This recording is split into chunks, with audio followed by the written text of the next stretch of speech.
September 3rd, 1260. The morning sun climbed over the Jezreel Valley in Palestine, casting long shadows across a force of 20,000 Mongol cavalry. They moved with the confidence of men who had never tasted defeat. For 4 decades, these warriors had carved through every army that dared oppose them. They had burned their way through China's ancient kingdoms, reduced Persia's great cities to ash, and left Baghdad, the crown jewel of Islamic civilization, as nothing more than a mass grave.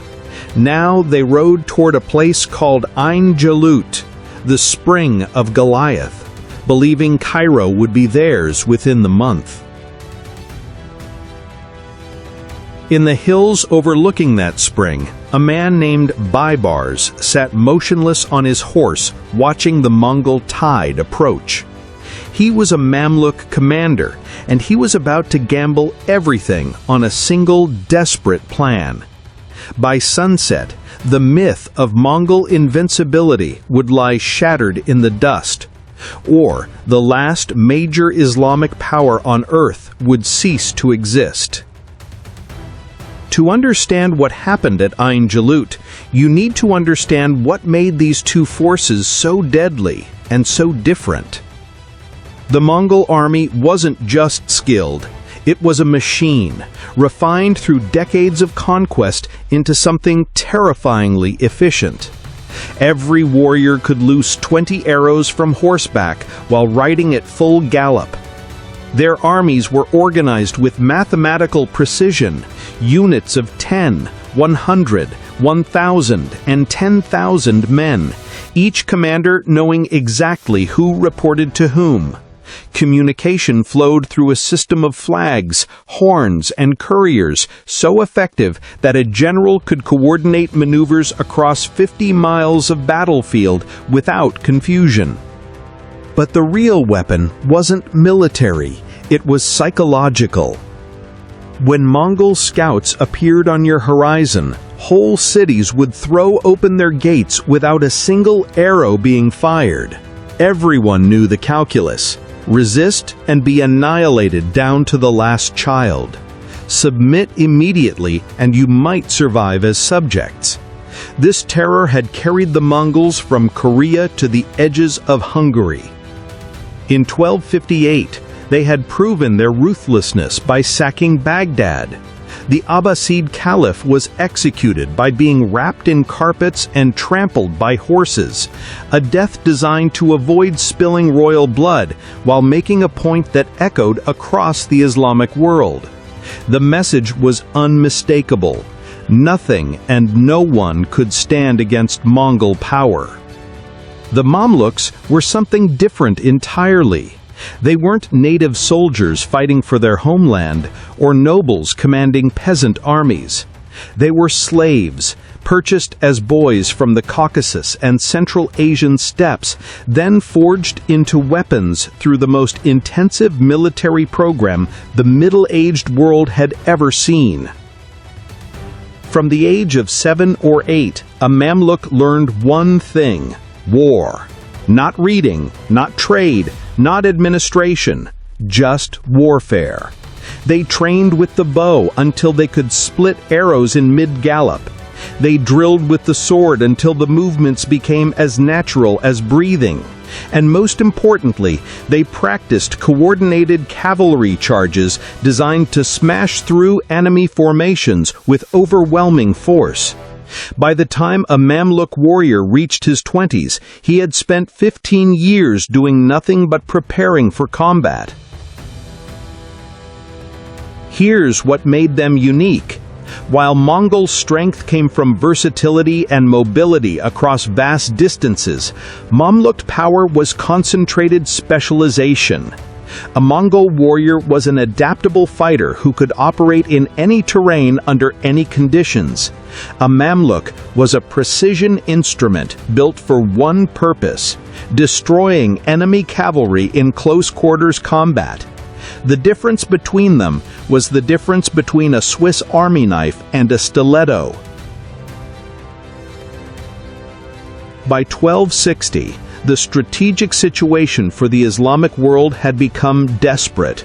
Hulagu Khan, grandson of Genghis Khan, controlled everything from Iran to Syria. His general Kitbuka commanded the spearhead pushing toward Egypt with clear orders: eliminate the Mamluk Sultanate and complete Mongol control of the Middle East.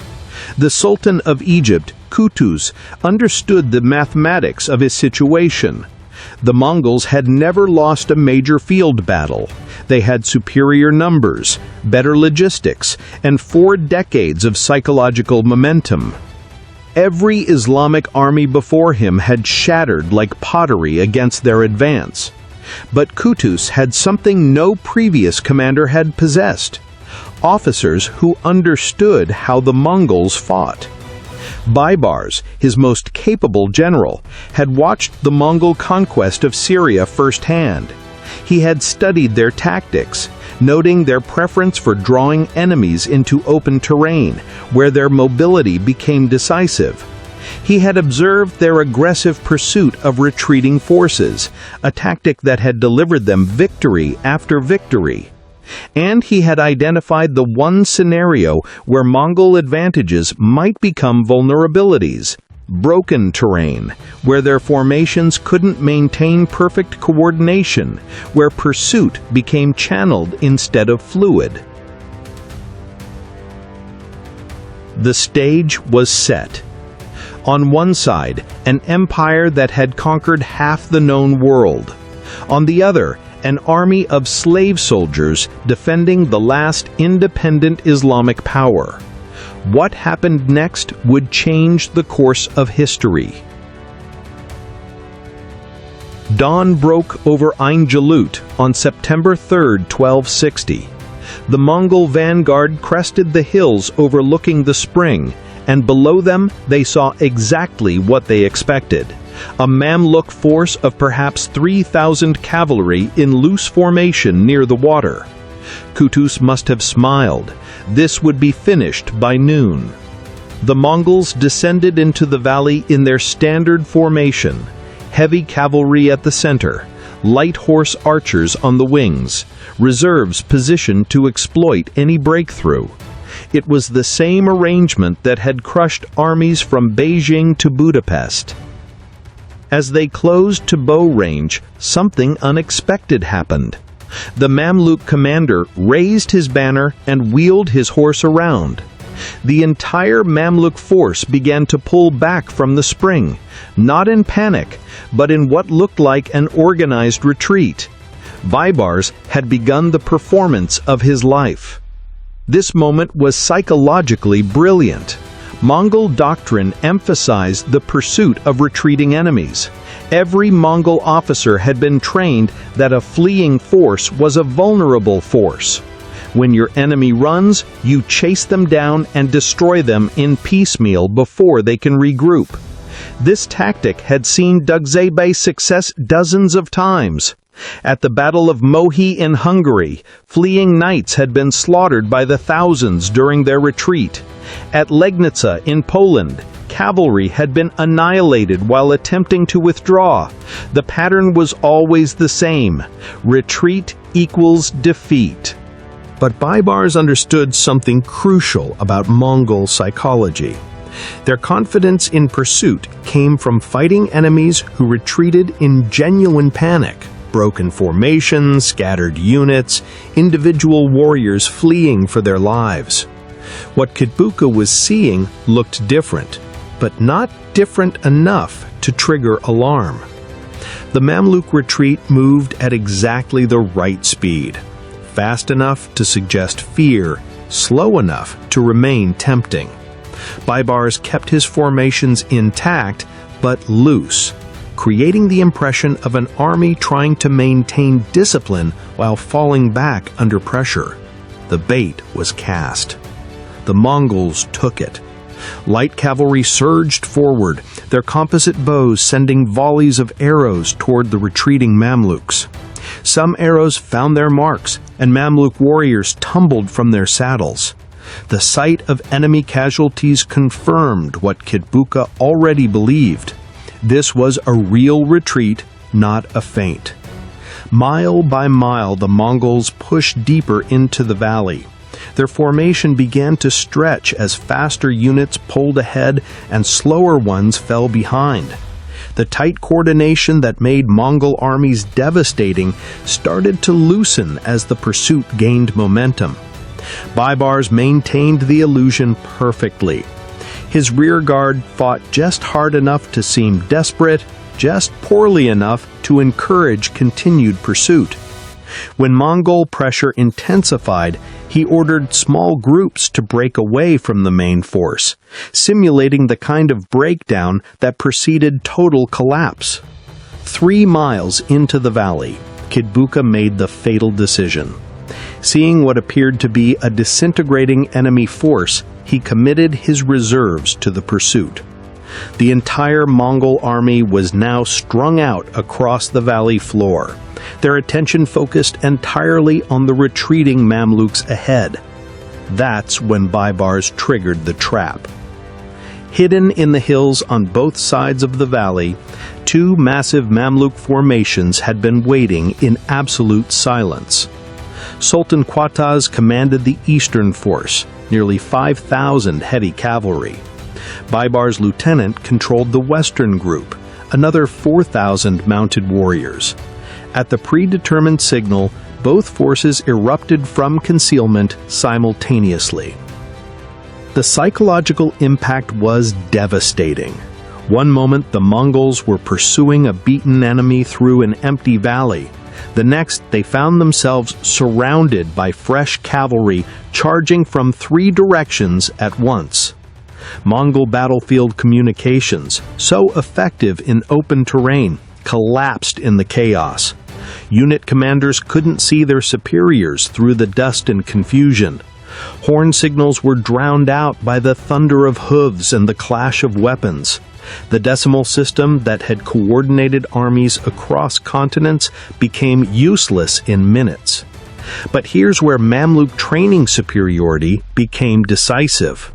While Mongol warriors excelled at mobile archery and coordinated maneuvers, Mamluks had spent their entire lives preparing for exactly this scenario: close quarters mounted combat, where individual skill determined survival.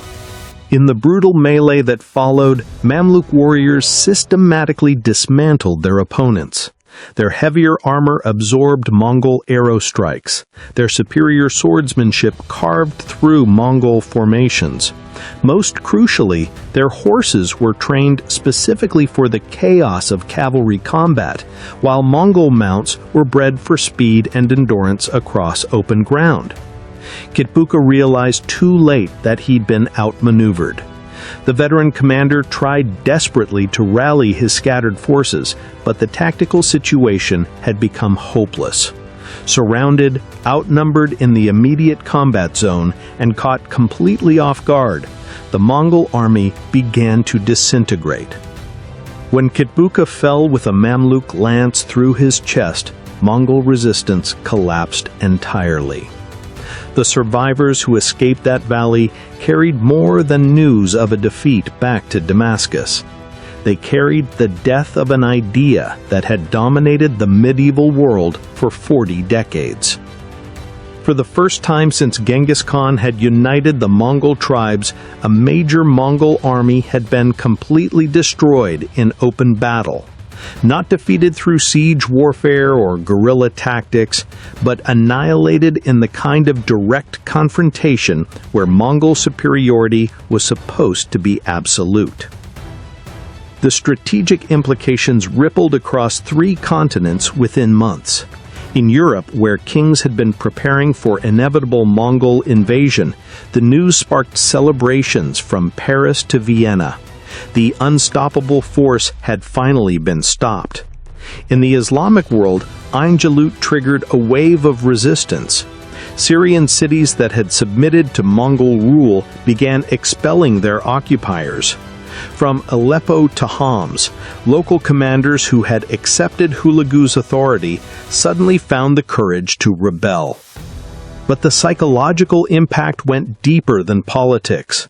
The Mongol Empire had built its expansion on a simple premise: resistance was futile because Mongol victory was inevitable. That premise died in the dust of Ain Jalut. Hulagu Khan, receiving word of the disaster from his capital in Iran, faced an impossible choice. He could commit his remaining forces to avenging Kitbuka's defeat, but that would leave his eastern territories vulnerable to Chinese rebellion. Or he could consolidate his existing conquests and accept that Mongol expansion had reached its limit. He chose consolidation. The Mongol war machine that had rolled from the Pacific Ocean to the Mediterranean Sea ground to a permanent halt at the borders of Egypt. Here's what made Ain Jalut different from other Mongol setbacks.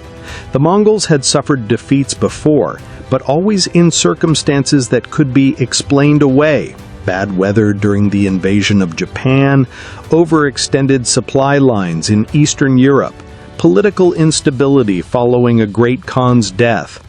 Ain Jalut offered no such excuses.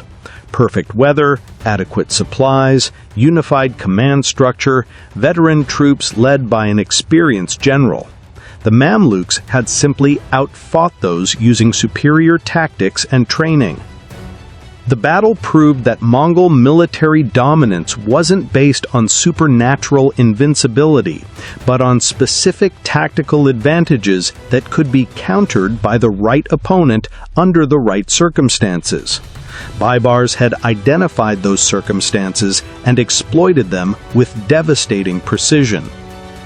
Within a generation, the unified Mongol Empire had fractured into competing khanates. The Golden Horde, the Ilkhanate, the Yuan dynasty, and the Chagatai Khanate all claimed legitimacy, but none possessed the overwhelming military superiority that had made Mongol conquest seem inevitable. The age of Mongol expansion was over. The age of Mongol decline had begun. And it all started in a valley called Ain Jalut, where one brilliant commander proved that even the world's most feared army could be destroyed by the right trap at the right moment. September 3, 1260 was the day tactical genius triumphed over military reputation. Baibars had accomplished what no general before him had managed, turning Mongol strengths into fatal weaknesses through perfect deception and flawless execution.